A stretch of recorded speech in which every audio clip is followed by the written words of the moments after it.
We're filming today for the Hamilton College Jazz Archive in Los Angeles. I'm very privileged to have Miss Vi Red with me. I am very pleased to have you here today. And I'm very happy to be here. And you look appropriate for Valentine's Day, too. I should say. Look great. All in red, huh? Yeah. Just like my name, but it's two D's. Right. I've been reading about the LA jazz scene recently, and your family, you and your brother and your father come up so often. And my aunt, and Mrs. your Hightower. aunt, yes. It's quite amazing. You must have had music in your house from your first right. memory. As long as I can, as far back as I can remember, there's music in the house. Somebody was playing, people were coming from Louisiana who might have had some hard luck or something, and they were coming to stay with us for a time. Then, of course, my aunt, Mrs. Hightower, she stayed with us. You know, they had extended families quite a bit then. And my mother used to say, when I'd say, "There's too much noise in the house," and she'd say, "Why, Lloyd Reese used to rehearse a 12-piece band in the living room, so what do you mean?" And I'm sure you've heard of Lloyd Reese also. Yeah. So he rehearsed in your living room? He used to rehearse. My dad played with him, too, for a while. And they'd have rehearsals there at the house. Wow. Yeah. And your father came from New Orleans? Yeah.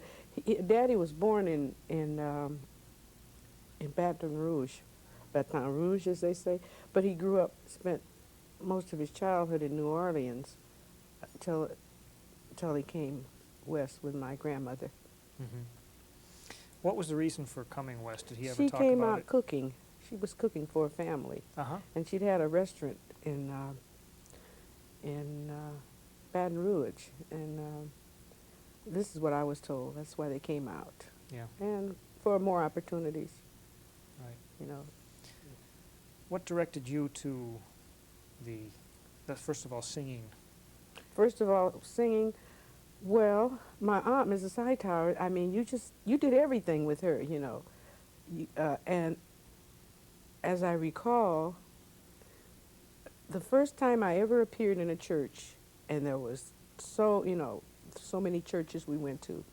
First AME, it's a very popular, well-known church here in Los Angeles now.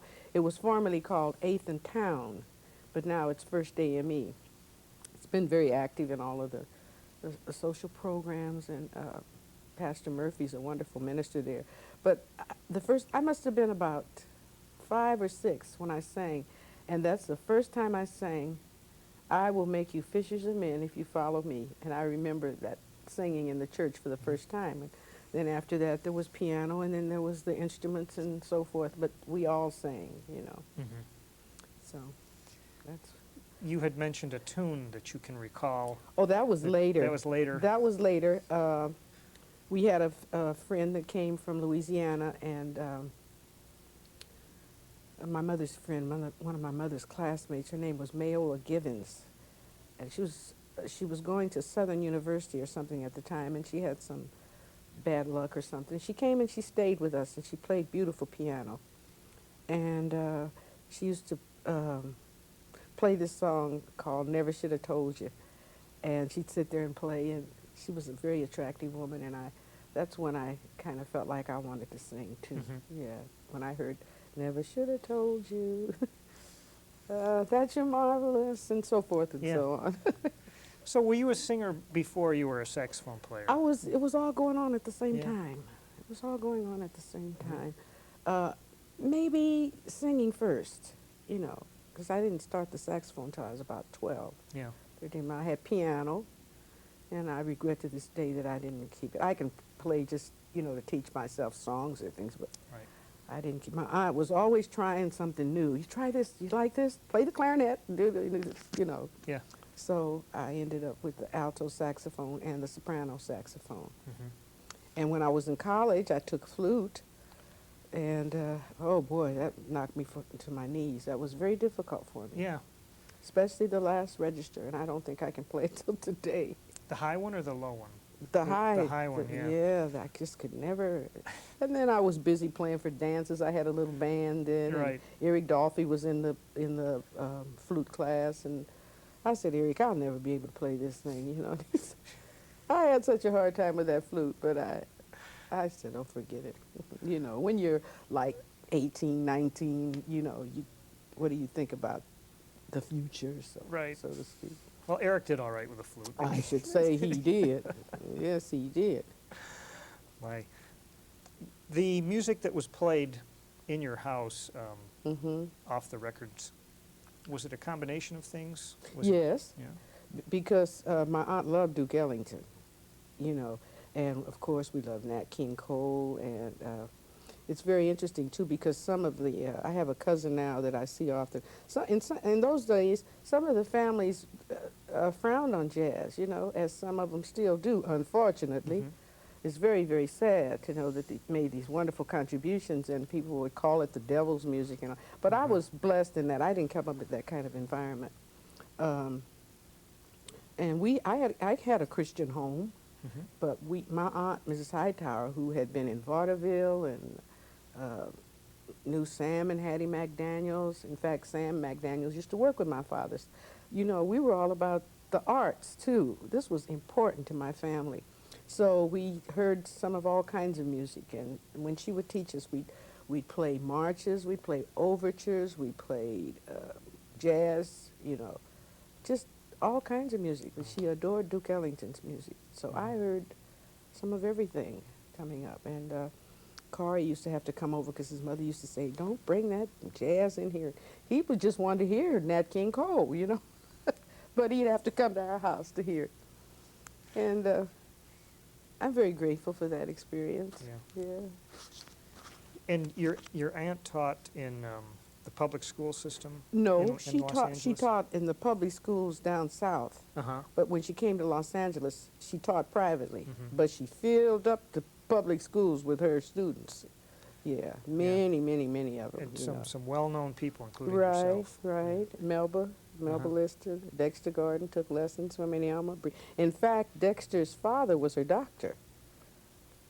Dexter's father was a doctor, and his brother was a dentist. Mhm. And she just was the greatest teacher in the world, you know. Mhm. And I used to wonder, how did she learn so much? Where did she get all of this knowledge that she gave us? You know, Uh-huh. she was a most unusual woman, special woman. Alma Julia Webster, my family was Websters on my dad's side. Alma Julia Webster Hightower was her name. She wasn't 5 feet. Oh. Very tall, about 4'9", very Uh-huh. with little tiny feet and hands, but just could roll a drum like Art Blakey. Wow. Yeah, she was a phenomenal woman. Just had a kind of all-encompassing feel for music. Right, Not- and not only music, she taught dancing.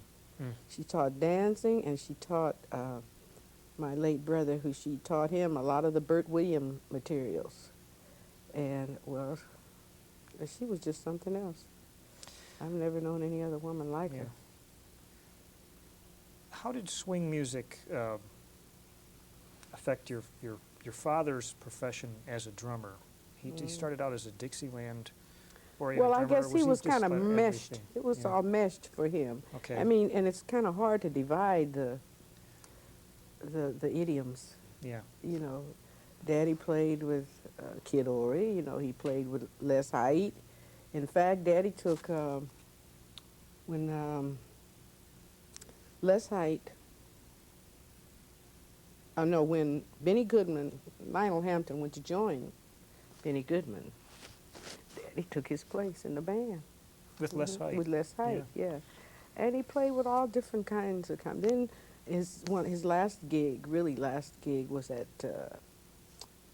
Disneyland, the young men from New Orleans. So I guess he sort of went back to the traditional. Uh-huh. But Teddy Edwards always mentions that during the early bop era, you know, when it was coming through in Los Angeles, Daddy would be on gigs, and some of the other guys that be working with Daddy, they'd say, "Get those guys out of here, those boppers. We don't want to hear those boppers." And he said Daddy was always so tolerant. He said, "Yeah, let the guys play. You know, I'll play with them, you know." He and a gentleman by the name of Poison Gardner, he said they always took up for them. Teddy Edwards always tells me that. Your dad was so nice. He said everybody would run us out but Alton. Mm. Yeah, so Well, oh, my father was a wonderful man. that's such an interesting thing with benevolent man. with bop music, that it had Mhm. such an effect on. I mean, some people just loved Went- it, and then other Others people's like, went don't. nuts. Goodness. Well, we danced to it, so you know, Yeah. it was How did he feel about you playing. aspirations as a career in music? Um, he wasn't too happy about it because I really didn't start off to have a career in music. Mm-hmm. You know, you're just gonna play something. You're gonna do music, you know. And then by the time I'd gotten out of high school, I wanted to teach music. And in my first 2 years in college, that's what I started out to be a music teacher, and then I switched. But all during this time, I was performing, you know, for dances. I had a band around town called the Futuristic Five. And I was just talking to my friend the other night. I think I was one of the first women around L.A., you know, during that time, early 50s and late 40s, that had a band, had nerve enough to get a band, you know. Yeah. So Martha Young played piano. That was Lee and Lester Young's niece. And my brother played drums. And Walter Benton, a very fine tenor player, which you might have heard of. He's been in ill health some years recently. He played tenor. And I played alto and sang and got the gigs. All right. Morris That's important. Edwards. Oh, Morris Edwards was the bass player. He lives in New York now.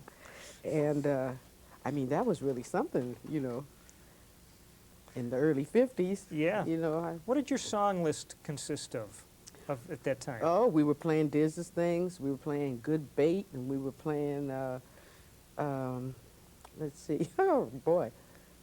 Some of the popular things, like the things that Jesse Belvin might be singing. In fact, Jesse Belvin, the late Jesse Belvin, he would come in and sit in and sing with us sometime. And we played T. We had a version of T for Two that I know would have been a million seller. If you could have got it recorded. Oh, yes, yes. And we did There's a Small Hotel and dum, da-dum, dum, dum, dum. Oh, we had a deal on that going. And let me see, I'd sang Don't Blame Me with the Sarah Vaughan influence. And let's see, what else?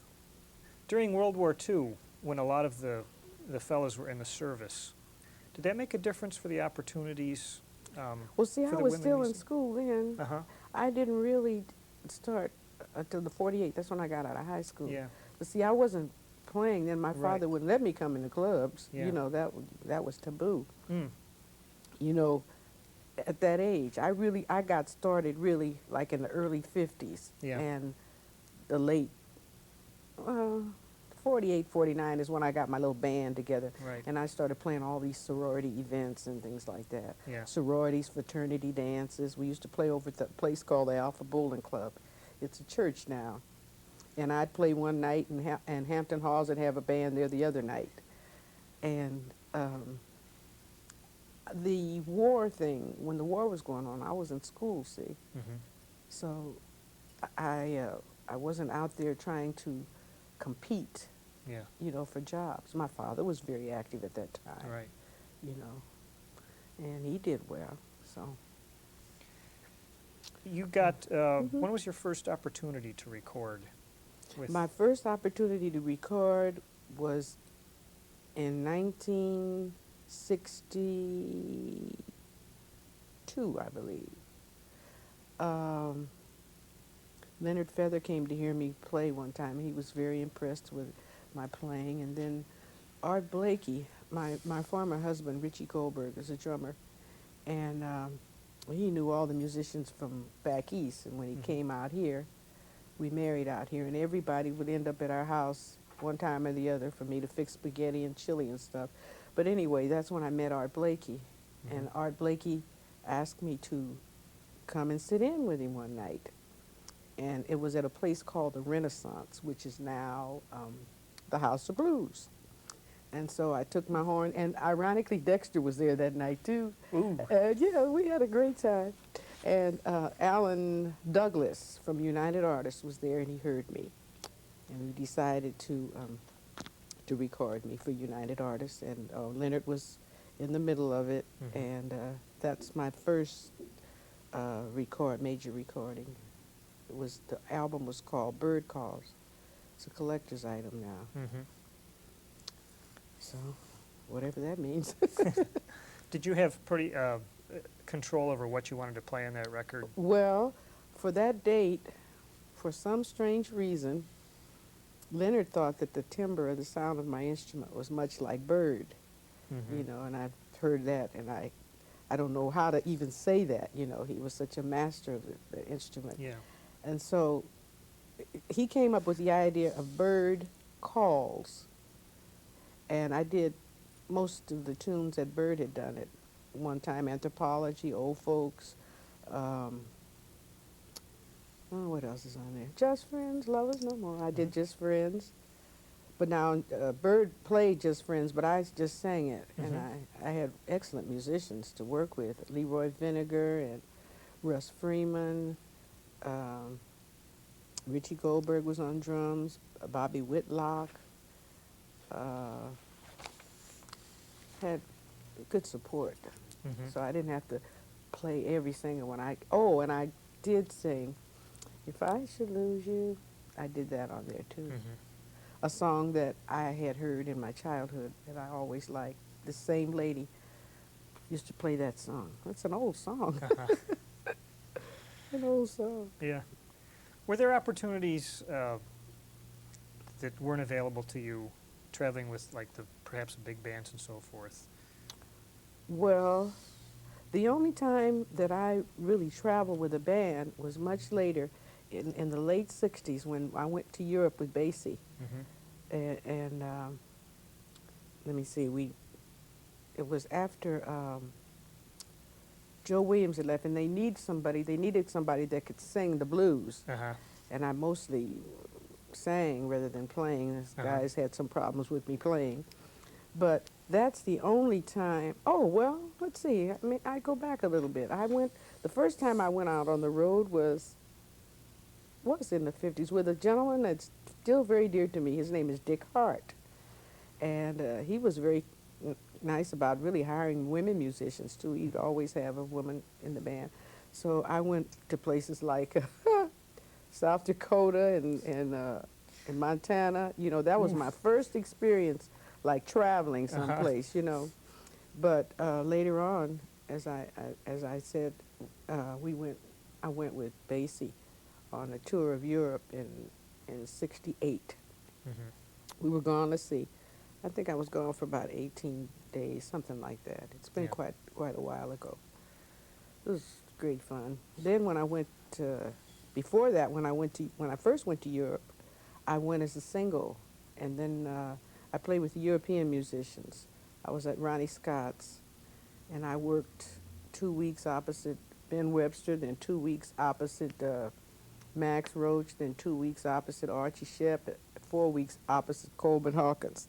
So I really had the whole history of jazz right there. You see, I went over as a singer to get around this thing they had. The British had They had a band or something. Band, yeah. yeah. So they said I was a singer. Leonard Feather told me I was a singer, you know, that played the saxophone every now and then. Uh-huh. But when I started playing, they said, the union over there said, no, you're a saxophone player, and you got to join the union. So I did. You joined the musicians union over there. Yeah, in England. I had to. And that reminds me of something I wanted to ask you about, and that is the union here in L.A. I still belong. Right. It's called the Professional Musicians, but it's I don't think it's very effective for. I think it sort of caters to the studio musicians. You know, people. I imagine in years past, I think it was more beneficial to where there were more clubs open and more jazz musicians were working. There used to be a business agent there who was a friend of my father named Elmer Fain, and then later Jimmy Clark, and they kind of monitored the clubs. But I haven't been particularly involved. I keep up my membership. I Yeah. should be a life member by now, Uh-huh. but they don't particularly do anything. They all, for the musicians, Mm-hmm. unless it's on a large scale. I know, like if you're playing in the orchestra for the Academy Awards or something like that, Right. they get your checks for that. But musicians that are out playing jazz and jazz concerts and things, Yeah. it doesn't appear to me Mm-hmm. that they're doing that much at this stage. Now, they may be doing some things that I'm not aware of, Mm-hmm. but I don't see it much. I don't know when I've seen a union agent Mm. come in a club. It was a pretty significant event when the two unions merged. Right, right. Some people, it seems like I've read that that wasn't a positive thing for everyone concerned. At the time, At that. there was quite a bit of confusion about it. Many of the black musicians kind of got lost in that union over there on Central Avenue, and I worked in it briefly when I was in college with Florence Cadres. Oh gosh, now you don't have enough time for me to go there. Sure I do. No, you don't. Okay. That was like headquarters. Florence Cadres, that's where Norman Granz got his first 7 musicians. Florence Cadres was the secretary, treasury to that union. She was a wonderful woman, piano player. She played a lot for choirs too. And she was, her mother and my grandmother were very close friends. And everybody just loved Florence Cadres. And of course, Paul Howard worked there, who later, who earlier had the Quality Serenaders. Did you ever hear of them, the Quality No, Serenaders? I'm afraid I haven't. Paul Howard. And, it was just like headquarters to all of the black musicians, they went there. And it appears as though when there was a merger, at first they kind of got lost in the shuffle, but then as time progressed and as the civil rights movement was becoming more and more prominent, they started to hire. Well, Florence worked there for a while, and Elmer Fain worked there, and Paul Howard even worked there. They took a few of the people that had been there a long time. Mm-hmm. And, of course, Buddy Collette was on the board. He might still be. But it had its problems, and I guess they just kind of worked themselves Mm-hmm. out, Did the musicians union have the place where bands could come and rehearse? Right, and they still just have it now. kind of have a social Right, get right. together. Now, that's another thing, I think, the geographics of when they merged everything was flowing along Central Avenue, sort of, That was the decline, but Yeah. there were a lot of musicians that still lived on the east side, a lot of black musicians, Mhm. and that was right at Washington and Central, whereas if you want to fraternize, you'd have to go all the way to Hollywood. You see what I'm saying? Right. And that was kind of a problem too. And some of the white musicians were very hesitant about socializing, Mhm. and that probably made it more difficult for some of them to feel at home, because at 767, as it was called, that was everybody hung out and they played cards and, Yeah. that kind of thing. But I'm sure it has improved. Right. Hmm. So even though it was a positive, let's say, social step, Hmm. it's almost like they closed your building. Yes, it So did. They closed the they lost building, it. then it was sold. I Yeah. think the building was sold, and I don't know how they figured out the finances. I really don't remember Yeah. that. Uh-huh. But it was quite a Morrow, Young, and Buddy Collette. They were really involved in it. You had an opportunity to play with Dizzy Gillespie. Yes, the way. at the Newport Jazz Festival Uh-huh. in 1968. I did, and that was a thrill, and I got to know him as a person, Uh-huh. And I got to know Mahalia Jackson, and because when I went to Europe with Basie, she was just so taken aback about me playing and singing, with the band. She remarked to me, "Hey girl, what you doing up there? Don't you know I'm the star?" And And she would call me. We got to be good, you know, good friends as whenever she came out to L.A. And Sarah, she was a friend of mine. I said, I thank God that I have had the pleasure of really knowing some of the finest people in jazz. Right. Well, Carmen McRae was my buddy, and Hazel Scott. I met Hazel when she came out to Los Angeles. Yeah. Let's see, that was about before I moved where I'm living now. I met Hazel about 1970, and we just became like sisters. Yeah. And I'm very grateful to have known the musicians that I know. Max, you know, and Eric Dolphy, of course. I had known him since school days. Playing a mouthpiece he gave me before he left Los Angeles. Okay. Yes, What kind of still mouthpiece playing is it. it? Just Brill for Heart. technical It's a Brill question, yeah. Heart. Yeah, it's a Brill Heart. Who do you name as your basic influences or people that you looked up to on the saxophone? Well, you can't speak about the alto saxophone unless you say Charlie Parker, Yardbird Parker. At the time when I saw Bird one time in that 767 when he came in there. He had some union problems. Yeah, you know, he wasn't concerned about a union card or whatever, but he came to Los Angeles and he didn't have his union card. And Mr. Elmer Fain said, "Oh, you can't play, blah, blah, blah, blah, blah." And he came and I was working there that day. And he asked Florence, "Florence, please ask Fain to give me my card." He was so humble. That's the only time I ever saw him. And he had such a humble spirit. And I said, "Florence, is that Bird? Is that Yardbird?" Wow. She said, "Yeah, that's Bird." But I never got a chance to hear him play, you know? I never got a chance. But some strange way, his music was in the air, and it influenced me and so many others. Right. And, of course, I liked, who was this guy? My aunt used to be Tab Smith. Tab Smith. Yeah. And Sonny Stitt was a good player. I got to know him later on. We played together one night in Chicago in the 70s. But I don't know, music, who influenced me, the whole 9 yards. It just seems like osmosis. It's just, I can't say that I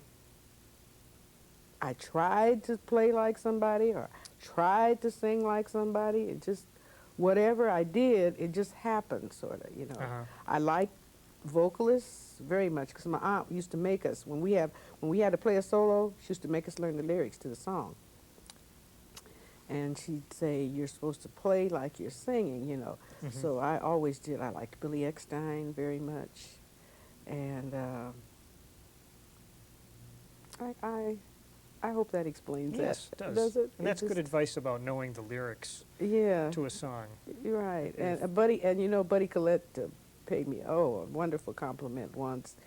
My dad gave him his first job, and he told me when I was playing one time, he says, "You know why you play a melody just like Frank Sinatra sings?" And I said, "Oh, really?" And he said, "You're singing all the time." And I said, "Yeah, well, my aunt made us learn, if you're going to play In My Solitude, You Haunt Me." We had to learn that. We had to learn. And I said, I couldn't get that. And Elma, I don't know it. I just want to play it. And she'd say, "No, learn all those lyrics." And I think that's good for an instrumentalist. As they say, the saxophone is sort of like an extension of the human voice. I've heard that said. I don't know if it's true, why a trumpet wouldn't be, but you know. But I have done that. Yeah. Was your soprano playing something that you carried through your whole career? When I had my band, I used to like to play Latin music with the soprano. And it wasn't that popular then when I first started my orchestra about 1951 or something like that. And I have a soprano now that I don't play much because for some reason the mouthpiece doesn't work right. It's hard to keep them in tune. Oh, isn't it though? They just, my aunt used to call them a fish horn. Yeah, she'd say, New Orleans when the fish man was coming around. He had a soprano saxophone. That's what she told me, and he played the fish horn. Do you Yeah. have is it a straight one or is it a curved I one? have a straight one. Yeah. But I have played the curved one. Uh-huh. But I had trouble with this. I don't know. Maybe I need a new one. I was talking to Wayne Shorter about it, but they're so terribly expensive nowadays. Yes, they sure are. You used to could get one in the pawn shop for $15, but not anymore. No. More You like can't get anything in the pawn shop for $15, huh? Oh gosh. Oh, that's interesting. Can we talk about how you got into education? And Well, I used to teach a couple of blind students when I was in college, and after a while, let's see, when I graduated. The time I graduated, I didn't have a teaching credential. I received my BS in social sciences, so I had to go back to get the credential at USC. But then my oldest son, Charles Meeks, used to say, "Mother, I'm tired of going to Nana's," when I'd go away to play, And one day that just stuck with me, I got to be home now with these guys. yeah, Yeah, the two of them. right. So then I started teaching. And I still played, and I'd go, like on Christmas breaks, 2 weeks, spring break, I'd go to Chicago or something like that, I was able to fuse it and keep working some and then keeping steady money coming, with my teaching salary, which wasn't the greatest, but I enjoyed it. And part of the time I taught the special education children, and then the other time I just taught regular. 5th grade was my favorite grade. And of course I gave the kids a lot of music. I would teach theory to the children, Right. music theory. And that's how I really got off into education, because my oldest son just sort of demanded, "Mother, we want you to stay home," And We want you to be it's here. very ironic Like- because I don't see him that much now. Yeah, right. Yes. How about, gosh, you've had so many nice honors here. Oh, yeah. that Smithsonian, line, yeah. and you've also done some lecturing at USC and UCLA. Yes, I was last quarter. Let's see. The 3rd quarter of last year over at SC, I was a lecturer on jazz and women in jazz. Last night I got a call from my grandson who's down at Hampton University in Virginia, and he said, "Nana, guess what I'm doing?" He said, I'm doing a paper for English on women in jazz." He said, "Ella Fitzgerald, Sarah Vaughan, and you, Nana." All right. Good company. Yeah. He Yeah. said, "Did you know?" I said, "Yeah, I knew Sarah. I didn't know. I met Ella once, but I Uh-huh. didn't know her." He said, "Yeah," and he was so excited. He said, "It's going to take 5 minutes, so before I finish it, I'll call and read it to you." That's Charles's son. Uh-huh. His name is Jamal Meeks, Uh-huh. and he's taking music and business down at Hampton. So he's interested in music. Uh-huh. He's starting late taking music, but it's in the genes, so I know it's coming out. Yeah. You can't escape, Yeah, right. Yeah. It's inevitable. Right. How do you feel about the history of how women have been treated in the world of jazz? Just like they've been treated in other professions. Not too good, Yeah. but it's improving as I see some of the younger women musicians playing. Not a whole lot, but I saw recently there were some television shows that were using all women's band, but it was like a gimmick thing again, like going back to that gimmick thing, and I don't like that. Yeah, like. Except Terry Lynn Carrington, she's a marvelous drummer. Oh yeah. And there's the Bloom lady. Jane Ira Bloom. She's serious, and there's a violinist here. I speak to her every now and then. Can't think of her name right now. I think she's out on the road with, what's this guy's name? I, he's real big in the new age sound. Oh, Yanni or one of those Yes, fellas? she's playing with him now. Yeah. Yanni, and of course there's Nedra Wheeler. Have you heard of Nedra? No. Oh, she's a very fine bassist. Uh-huh. Very fine bassist. She played with Elvin a couple of times when he come to town. Uh-huh. And she's traveled to Japan and about. But it's helped, it's improved some, but Mhm. just like, I mean, for women, Yeah. you know, and then the gender thing and the race aspect where black women are concerned, you know, we have 2 strikes, Uh-huh. and but it has improved, Mhm. I'll say that. The gimmick thing. You run across the mentioned- guys sometimes that don't want you to play with them, you know, but she's just, a lady was asking me that her daughter was concerned because the guys would let her play. You know, I said, well, just keep practicing. Just get on up there and just play. Push them out of the way. They don't want you to play. Just play anyhow, you know. And you'll always have the audience on your side. Mm-hmm. So just play. Practice and get good. And the more you play, the better you'll be. Yeah. So that's it. Yeah. You have to get kind of... You don't have to particularly be masculine, but you have be to be aggressive. forceful, aggressive, that's Yeah. the word. Yeah. You have to be aggressive and say, hey, I want to be heard too, you know. I still get stubs after all these years sometimes. I just get on up there and play. And then after that, then they say, oh, okay. You know? You have to prove yourself. Right, Yeah. absolutely.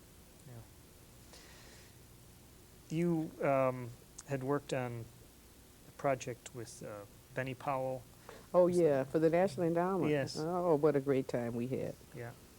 We were on the jazz panel for about 3 years for the NEA, National Endowment for the Arts. And we traveled to different spots, too, where they were having problems with jazz or was no funding or that kind of thing. But now that NEA has been cut back, so, Yeah. you know, I can imagine the jazz program is really catching age now. Mm-hmm. I'm not too familiar with what they're doing right now Mm-hmm. in the jazz program, but Yeah. that's what Benny and I did together. And we had a great time. He's a wonderful guy, Mm-hmm. fine musician. Yes. What's your opinion of the state of jazz music today? I mean, it's those that are playing jazz that are playing great, you Mhm. know, those that are playing.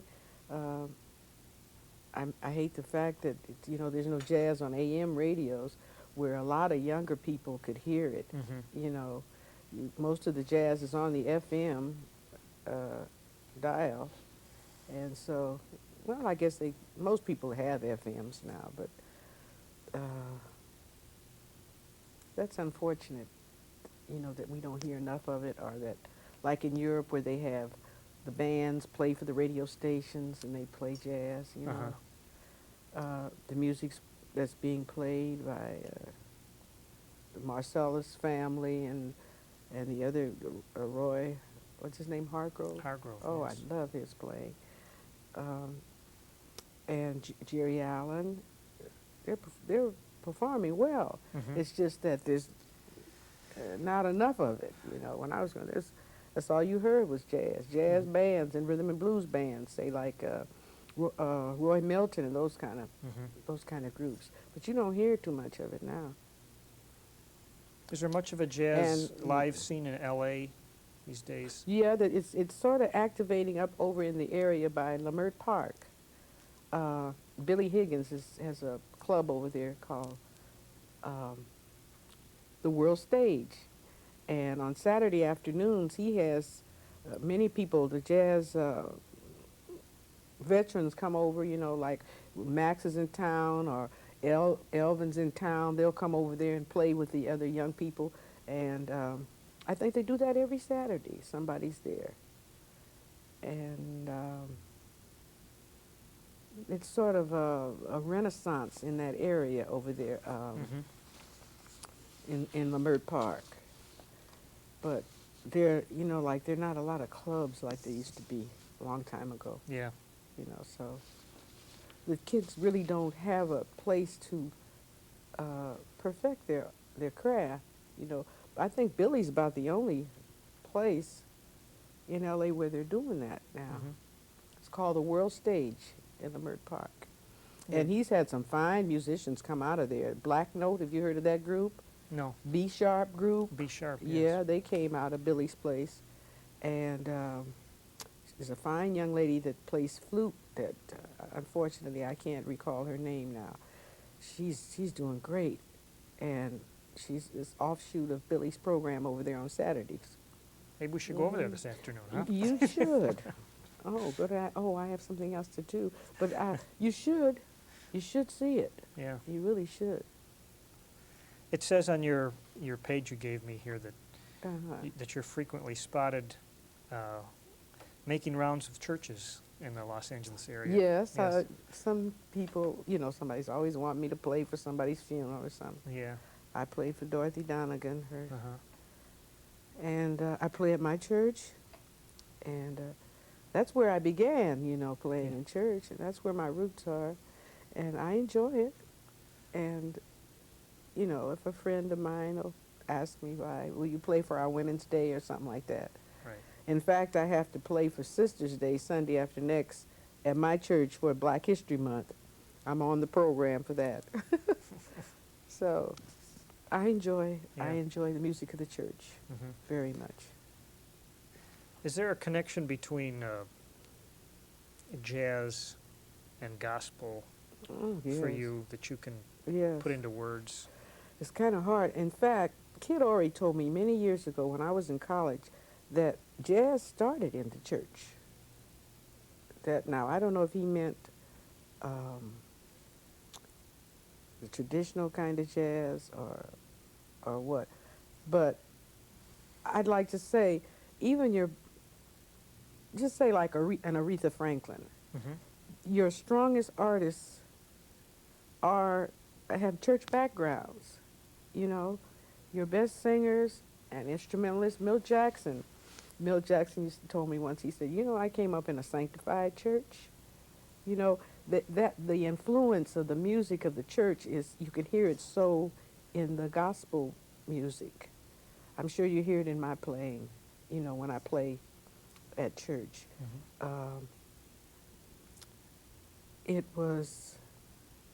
It was something that's just in your bones, so to speak. Mm-hmm. And if you come up in the church, and this is another interesting thing I found out too, as a sort of a side way to your question. I guess I get pretty animated sometimes. That's fine. I used to think growing up in the black communities, everybody went to church. That's what I used to think, you know, because that's all we knew. You know, the church has been the centerpiece for black life for so many years. But then there's some musicians that did not come up like that. And you ask them to play something, a Precious Lord or something like that, and they don't know what you're talking about. You understand what I'm saying? But for those of us that grew up in churches, and the majority of us that did, the music of the church is definitely heard in jazz. You know, the rhythm, and like I said, some of the people who were in gospel said they looked down upon jazz and jazz players, and it's unfortunate that they have these feelings about jazz musicians and people that sing the blues. And Uh-huh. I'm sure God thinks just as much of B.B. King as he thinks of some top-notch gospel singer. You know what I'm saying? Yes. It disturbs me because it's very selfish, and I better stop. I think it's well said. And, Yeah, you it's know, very selfish, for one thing. It's very selfish. And how can you deny that the two aren't akin to each other? Well, It just, look at Duke Ellington. oh, come Sunday, the Black, Brown, and Beige Suite. Yeah. Music is gorgeous, you know. And at UCLA, that that lecture I gave, there was a young man there in the class who was feeling the same way as I'm feeling about this snubbing of people who play jazz and rhythm and blues by the church. My church is not like that, fortunately. And some of them are doing better. Uh-huh. At First AME, they have a saxophonist over there who's definitely jazz influenced. And at my church, Faith United Methodist, we've been trying to get a jazz vesper going, you know. So maybe it's changing, but still some of the people who just do gospel music, they look down yet on jazz as not as not something God would condone, that kind of thing, you know. Yeah. I hope I've explained that I think you did. because I don't want to be misunderstood about that, but I am very concerned about that, you know. The Have any- whole world loves jazz, but a fraction of those who created it predominantly. Certainly been one of America's great I contributions should say. to the whole world now. I should say. What else? Everything else is European. Yeah. I mean, it's the truth, other than maybe the native Indian music, Uh-huh. you see. But then that's a long, it gets real involved in sociological whys and wherefores, I guess, Yeah. and religious conservatism and that whole thing, you Mhm. know. You have any feelings about popular music these days? I don't listen to much of it. Yeah. No, I don't. You know, I just don't listen to it much. The melodies that I've grown up with, and where have they gone? Yeah. They were so beautiful. Uh-huh. I liked some of Burt Bacharach's things that he did with Dionne Warwick. Yeah. There's a new singer, a young singer, I guess he's in the hip-hop idiom, Maxwell, I think his name is. I like some of the ballads he's doing. But some of the things I hear, and these people are nominated for Grammys and, you know, nominated for this award and that award and making bukus of money. I just wonder, where is the talent? Uh-huh. Where is the talent? I don't hear it and I don't feel it. Yeah. You know, so I just, most of the times I'm listening to either the jazz station or I listen to the talk stations a lot, which are non-musical. Yeah. But I listen to the jazz station on Sunday. I listen to Stevie Wonder's station, KJLH, because they play a whole gospel thing on Sunday. And but just like KR, this and that, you know, this is the latest star. You know, the average public doesn't know from one year to the next who's, you know, Yeah. who's the big person this year. Like, I mean, we knew Ella Fitzgerald forever. There's some You understand? longevity to those careers, Right, isn't Nancy there? Wilson, forever. Yeah. But these people, once it's Susie So, and it's gone. Carmen Bradford I listened to. Have you listened to her? Uh-huh. She's marvelous. But I consider her in the jazz idiom. Right. She's a great singer. Mhm. And why we don't hear more of her, I don't understand it. I don't understand that. But as far as it's just regular pop stuff, I don't even buy. I listen to the talk station. Yeah. You can't feel it. You've got to feel something when a person is singing or playing. You've got to feel something. And some of this stuff, you can't even understand the lyrics. You know, Mhm. it's just out there. It seems like the emphasis on the music has Is what? switched so much to the rhythm end of things. Maybe so. Maybe that's it. That the melodies and the lyrics Mm. have. The melodies are gone. Just gone. We don't hear much melody anymore. I've noticed it when students go out and they'll Have buy. you really? Well, they'll buy great hits of 1993, and they'll bring them to the lesson, and they'll want to play them on the saxophone. And you look at the Mhm. melodies, and Mhm. there's very little there that they can transfer to their to their instrument. instrument. Where with melodies from the earlier era, they could be sung or they could be played. Absolutely. Yeah. hmm in a sentimental mood, I got it bad, oh, just Stella by Starlight, here's that rainy day, a foggy day.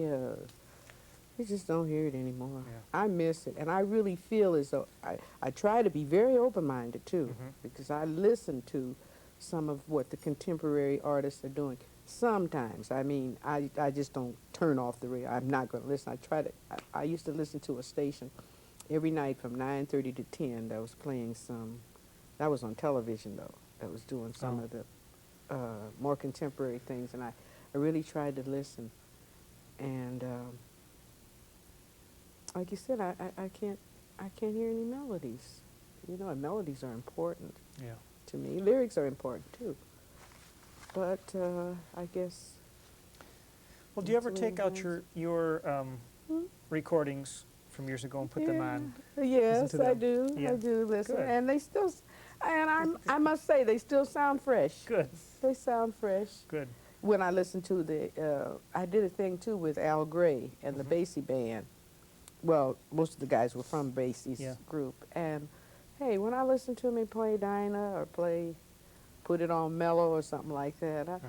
I think it sounds pretty good for being, like 30 years ago or something Yeah. like that, Terrific. I'm really pleased at the contribution I've made Mhm. for women, to inspire women, not for women. Mhm.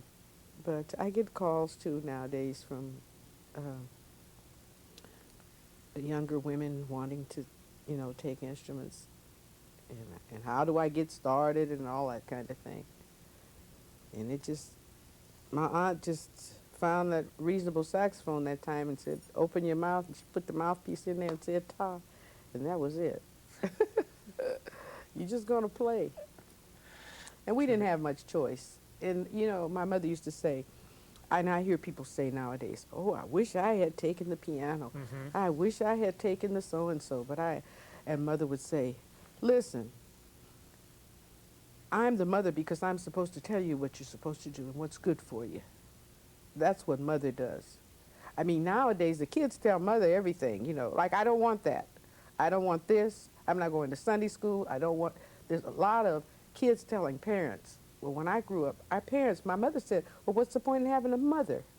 I mean, a mother and a father are to direct you and to tell you what's going to be beneficial to you in the future because they know.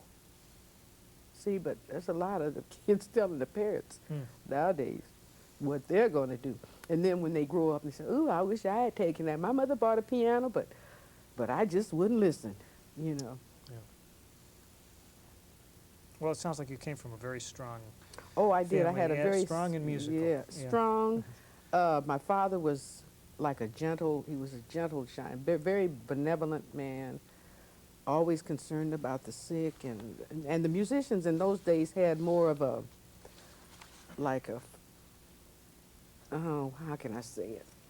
They were concerned about each other and each other's families, that kind of thing. Mhm. And my mother was strict, though.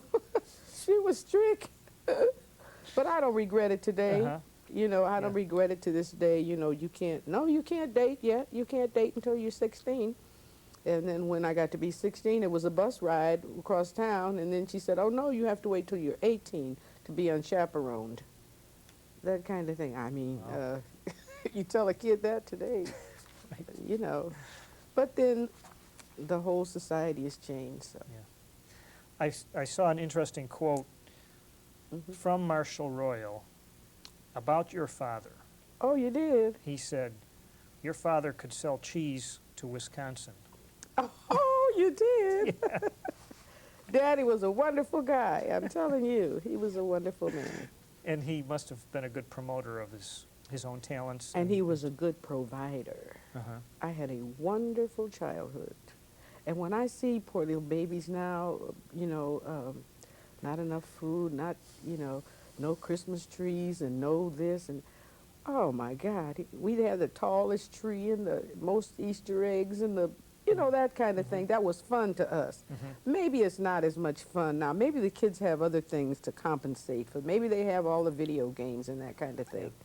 But Daddy took us riding on rides. He'd get us in the car and drive us out Wilshire Boulevard. And, you know, he was just, he was a special kind of guy. And maybe he could sell cheese to But you know why he probably said that? Because in addition to Daddy doing his drums, that was number one. Daddy sold tombstones and Daddy sold cars. And he made a good living for the family, you know? And my mother loved it. Oh, gosh. Oh, boy. Well, And so that, I'd like to read that about Marshall. Ironically, I played at Marshall's funeral. Oh, no kidding. I did. I played tenderly for Marshall. He and Evelyn used to come over when I was a kid, and they loved my mother's gingerbread. And they used to come over often for dinner. And every time he'd see me, he'd say, "Oh, Maddie can sure make good gingerbread." Yeah. Well, it's in that book. About his life? It's in the book about the L.A. sounds. Oh, is it? Yes. Yeah, in okay. Marshall's Marshall chapter. section? Yes. Okay, Daddy could sell cheese to Wisconsin. Well, he just about could. Well, this has been quite fascinating. Is there anything that Well- you'd like to say that I haven't thought of asking you? I'm looking at my husband. Yeah, you can. I'm throw in looking a at my comment husband, here. Al. Let me see. Oh, I can say I'm very happily married.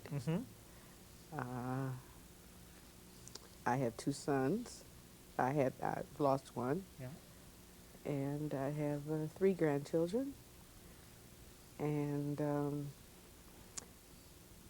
I hope that they will, I know their lives won't be like mine, you know, things are so different, but I hope that they will be able to experience, well, Jamal, I'm sure the other one's at UCLA, he's a business major. That's Brian Meeks. And then I have a little tiny one, he's 3. That's Sean Meeks. God only knows what he's going to do. He's a smart guy. But I hope they will be involved in the arts in some way. It's, you know, so, and that's one thing I hate too, is that so much of music and the arts have been cut out of the school programs. You know, and that might be another reason why we're not getting so many musicians.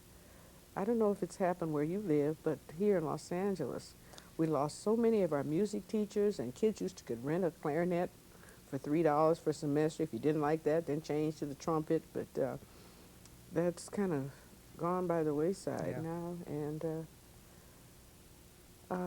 I'd like to say something about the use of alcohol and drugs before I stay away from it. Yeah. Stay away. It's destroyed too many fine musicians so early in life, and I recommend it. People that you were acquaintanced with along the way, you saw that. Oh yes, that it just, I saw it. It wrecked so many lives. Yeah. And I am blessed that I've never gone down that way. You know, it's not my goodness always. It's been God's mercy. Because I've seen everything, been exposed to everything. But I tell all the young people that, you know, stay away from it. You don't need it. You don't need anything to make you feel better, that it's a false sense of what you really are, you know. And they say a glass of wine is good for the heart. But you don't know what that might lead to for you in a given situation. So I tell all the young people that I come in contact with, stay away from drugs of any sort, because you don't know how it's going to deal with you. I once read a book when I was in college about drug addiction, and it said, never underestimate the power of the poppy. And that sort of always stayed in my mind. And then when I saw so much around me and what was happening to so many of my contemporaries, it really enforced it in my mind. Yeah. So you have to ask God to help you sometime. You may not be able to do it of your own self, but that's one thing I say to young people all the time. stay away from drugs. I'm glad you said it. I think it's important, very Yeah. important. Be happy. Right. Be happy. As I said before, I'm very happily married now. There was a time when I wasn't so happily married, but I yeah. kept trying. Right. All right. I understand your Charles, your son, is playing with Oh yeah, professionally with Chuck Mangione. now. he's back with Chuck Mangione Yeah. now. He's a Mhm. bass player, isn't he? Yes, he's a bass player and sings also. Mm-hmm. And I'm proud of his contributions. He's quite a talented person. Uh-huh. Quite a talented person. He was teaching school for a while, but I think he kind of got, he wanted to perform some more Yeah. years. Mhm. Well, it's in his genes, right? Yeah, He's I gotta- think so. he's gotta get it out. On both sides, you know, Right. his mother and father. Right. So I guess, he said he just wanted to do his thing, Yeah. and so I think he's doing his thing now. Great. Well, I want to Mhm. thank you for sharing Oh, your it's time been with me it's been today. a pleasure. I think, well, there are not too many of us around that were active in the 50s and the 60s and the 70s and in sound mind and body, Yes. and Yeah. I consider it a blessing that I'm still here to talk about things that have happened in the past, are very significant in terms of jazz history, Yeah. and in terms of the roles of women in that. Oh, we didn't mention Mary Lou Williams. I forgot Well, how Mary could we? Lou. We should. Oh God. Wasn't she? She used to just write to me when unbelievable she talent? when she became so ill, and she was down at Duke University. Mhm. She used to write to me words, and I'd write to her at the time. She was quite ill. But I'll have to come back another time. I just wanted to wrap up and ask you if there's something that you'd really like to do in the future that you haven't done yet. Okay. I've done a lot of things, with that instrument, playing and concerts. But I would like very much, when I hear my instrument, when I hear me on a record or something, I'd like for my instrument to be used in a movie.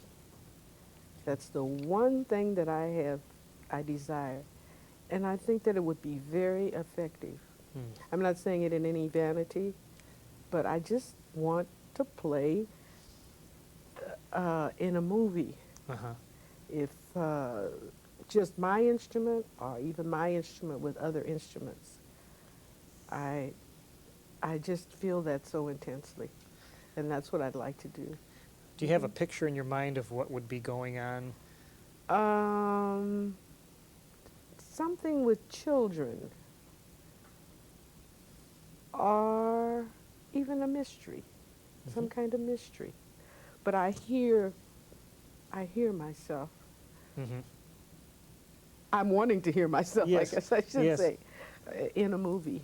And Lalo Schifrin does movies, and I met him when he was with Diz. Yeah. And I've been saying I was going to call Lalo and let him know what my desire is. Right. And oftentimes people will say, jazz musicians, do you read music? Of course I read music. Right. Just in Right. case somebody. Right. I had a guy asked me that one time, I Mm. was doing a record date for Rahsaan Roland Kirk. And he says, well, do you read music? And I thought, that was so strange. Mm. Of course I read music. I'm a musician. Yes, absolutely. But some Well- people feel like Yeah. jazz musicians don't. Hey, I had a heck of a teacher. Right. Well, I hope you find that desire I becomes really fulfilled. hope that Yeah. wish is granted. And remember, you said women have to be a little aggressive in the music business. Right, so here I go. maybe you should make that call. All right. Thank you. Thank you. It's been a pleasure.